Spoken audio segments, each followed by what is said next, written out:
Check, check. You don't mind Thanks for checking, coming. the levels on FCN3? You should be seeing a blue background.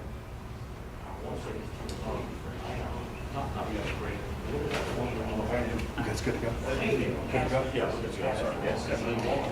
pretty much. So the shotgun mic is going to be on just in case.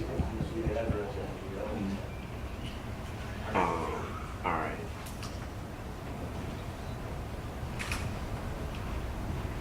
You got it. You don't mind rolling on this?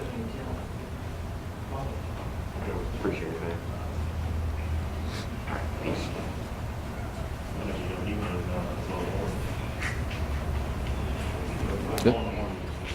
Good morning. Welcome to the Florida Department of Transportation District 2 Training Center. Appreciate everyone here being here this morning to support this campaign. My name is Juan Cardona. I'm the Florida Law Enforcement Liaison for the Department of Transportation District 2.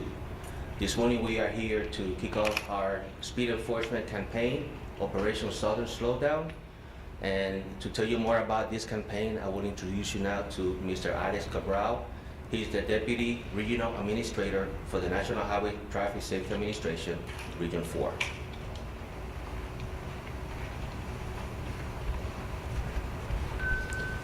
Good morning, everyone. Glad to have the opportunity to be down here in Florida with you today. My name is Alex Cabral, the Deputy Regional Administrator for the National Highway Traffic Safety Administration's Region 4 office. This summer, the U.S. Department of Transportation's National Highway Traffic Safety Administration is teaming up with the Florida Department of Transportation's State Traffic Safety Office, Florida Highway Patrol, and local law enforcement in the Jacksonville area to keep drivers and passengers safe by raising the awareness about the dangers of speeding and educating the dangers of speeding. Help NHTSA spread the message, speeding catches up with you. From July 15th to July 24th, law enforcement officers in the community will be on high alert for speeding vehicles while participating in Region 4 states' Operation Southern Slowdown campaign. Why are we here? Well, speeding endangers everyone on the roadway. Speeding accounts for more than 1/4 of all traffic-related fatalities on the nation's roadways. According to NHTSA, local roads are more dangerous than highways for speeders. In fact, 87% of all speeding-related fatalities occur on non-interstate roads. In Region 4 alone, there were over 1,600 fatalities that were speed-related crashes. And of those killed, over 76% were male. We all know the frustrations of modern-day life and juggling a busy schedule, but speed limits are a part to protect us all while we're driving. When you speed, your ability to steer safely around other vehicles, a hazardous object, or an unexpected curve. Even the safest vehicles with the newest technologies are limited in how much they can reduce the odds of the crash. Speed limits are also affect your safety even when you're driving the safe speed limit, but too fast for road conditions, such as during bad weather, when roads are under repair, or an area that is not lit very well. Speed limit signs are not a suggestion, they're the law. They are posted for the safety of the driver and others that are in the area.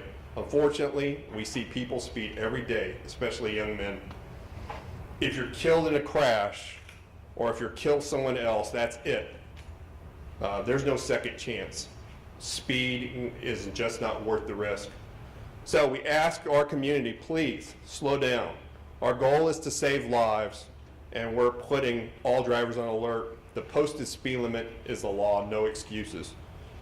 I want to introduce Jim Hannigan from the Florida Department of Transportation's Region 2 to come up here and present. Thank you.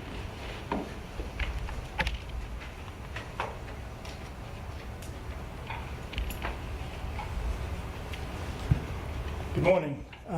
My talking points mirrored almost everything that Mr. Cabral said, so I'm going to ad-lib this morning. we are required by Florida statutes to do an engineering evaluation of the roads to set the speed limit. I received many requests throughout the week from our customers. You need to lower the speed limit. And when I talk to them, they're not complaining that the speed limit is too high. What they're complaining about is people are driving faster than the speed limit, much faster than the speed limit. We have one road in this district where 40% of the vehicles are exceeding the speed limit. That is nuts. And our customers, they have a hard time driving the road. The reason it's really important, kind of like what Mr. Cabral alluded to, is when we design our roads, we design them for a certain speed. And with that speed in mind, we set the clear zones, we set the kind of curbs that we put in place. We set sight distance so that you can actually see what's going on. We set the curve so that it's big enough to accommodate the cars going at that speed. And when people are driving above the speed limit, it's really unsafe for all the reasons that Mr. Cabral, sorry about that. All the same reasons that Mr. Cabral mentioned, weather, conditions, driver fatigue, and all that kind of stuff. But it's also the road itself. Our roads are not built to handle people doing 110 on the interstate. Yes, they can do it. Cars can do it much easier these days than they used to. But the road is not designed for that. You just don't have enough time to react at that speed. So we really need our help from our law enforcement partners on controlling the speed limits. I know that the law enforcement community is stretched thin with all the things that you guys are being tasked with doing, and not just in this state, but in this country right now. We don't seem to have enough law enforcement officers, but whatever we can do to help our customers slow down. And as everyone knows, ever since the COVID pandemic, speeds have increased dramatically. I drive the interstates coming back and forth from Jacksonville, and I regularly get past like I'm standing still. And I'm exceeding the speed limit. I do about 75 on the interstate in the 70-mile-an-hour zone. But, it's ridiculous when a box truck on the turnpike does 100 miles an hour weaving in and out of traffic. That's what my counterpart on the turnpike has, said at various meetings I've been with, that we got to do something, because speed kills.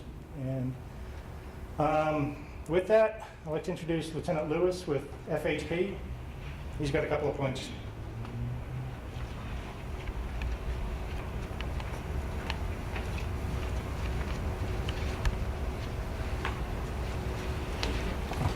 Good morning, everyone.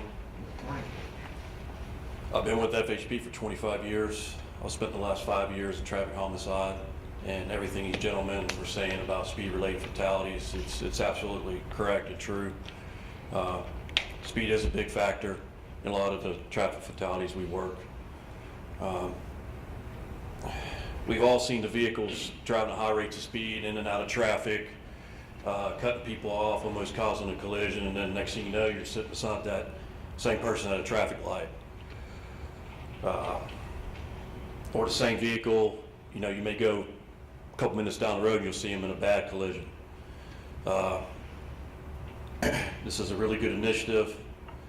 I think it's a good opportunity to save some lives, educate the public. I always try to tell people, if you're running late, call your employer, let them know. I'm sure they'll be understanding. If you're late for an appointment, how many times have you been to an appointment, you're early, but you still wait in the waiting room for 30 minutes to an hour? So trust me, people will make those accommodations for you. I'd just like to thank everyone here coming together, and hopefully we can make a difference and save some lives and educate the public. Thank you.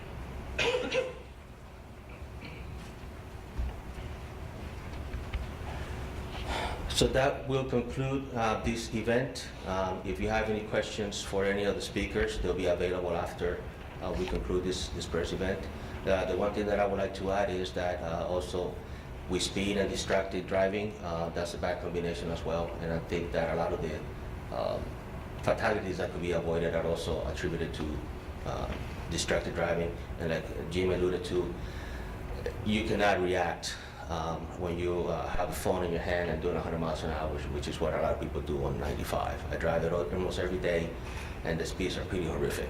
So be safe out there. Thank you for everything you do. Thank you for coming here and making an effort. I know some people came here from Hamilton and Lake City. I appreciate your efforts and your support to this campaign and this initiative. Thank you very much. Have a good day.